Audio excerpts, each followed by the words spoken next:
Sorry about that. How are you doing? Good, I hope. You had a great weekend. You got some rest and relaxation, because that's really important, right? If we're going to do well during the week, we got to make sure we get enough sleep, people. That's important. So if you're not getting enough sleep, try to make sure that you set a particular time to go to bed and make sure you get at least 7 hours of sleep. I know you think that's insane. Some of you, I know, are saying, hey, I get 4 hours of sleep and I'm as good as ever.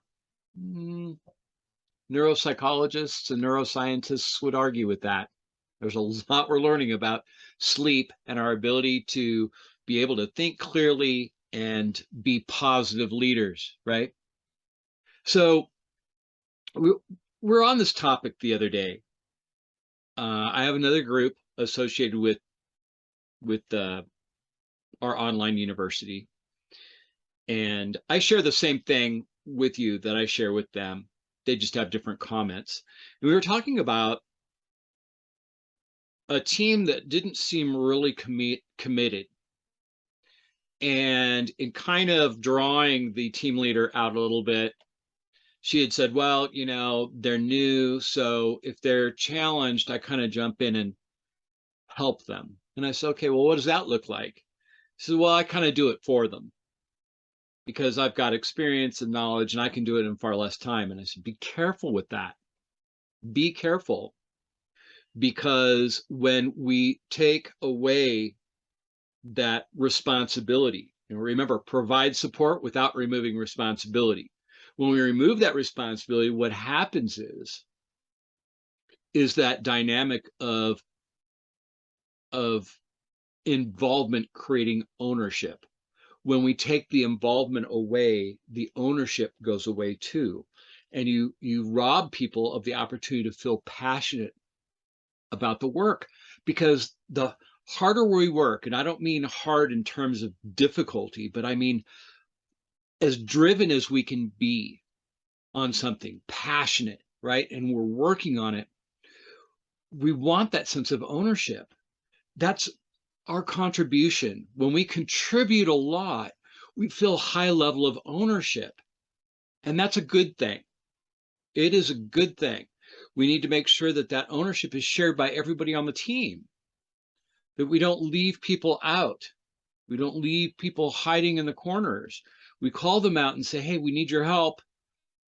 We want you to become involved in this. We want involvement from everybody, because that involvement creates ownership. Even if you go through the process of, well, you know, what part of this would you feel you could contribute best?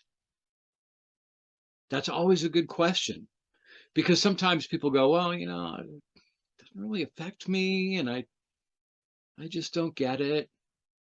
So we need to kind of draw them out too and say, hey, you know, well, these are the aspects of what we need to get accomplished. What could you get passionate about around that? And hopefully they've got something they can be passionate about. If not, you know, you need to talk and have a conversation with them about what are they passionate about and how can we find that in this. I'll give you an example. I was working with a team, actually my old team, of assemblers and manufacturing. And we manufacture paneled partitions for the office environment, right?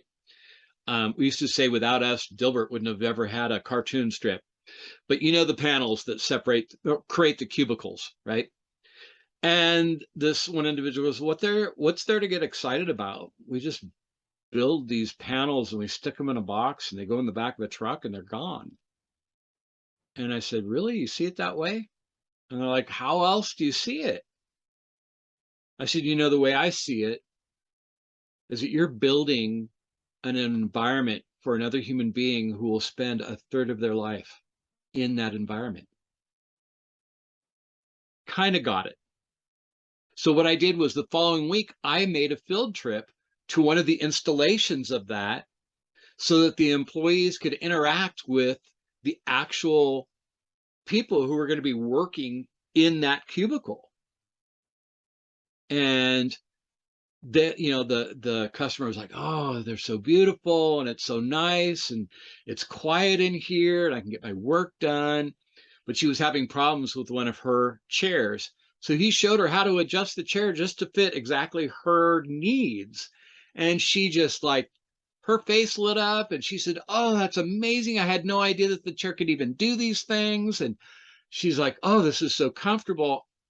I'm going to have to be careful not to fall asleep." So we've got to show our employees, our team, the bigger picture, that they're contributing to something that's meaningful. Because I think that's what we all want, is we want meaningful work. That's what fulfills us, right? So take some time out this week and get a feel for how well your people can see the bigger picture, or maybe even how well you can see the bigger picture, and how you benefit the lives of other human beings, or what the company's doing to contribute to the betterness of the community. Keep that in mind. Hold on to that. Share that with your people, and I will see you next Monday for sure with my cup of Joe. Take care, guys.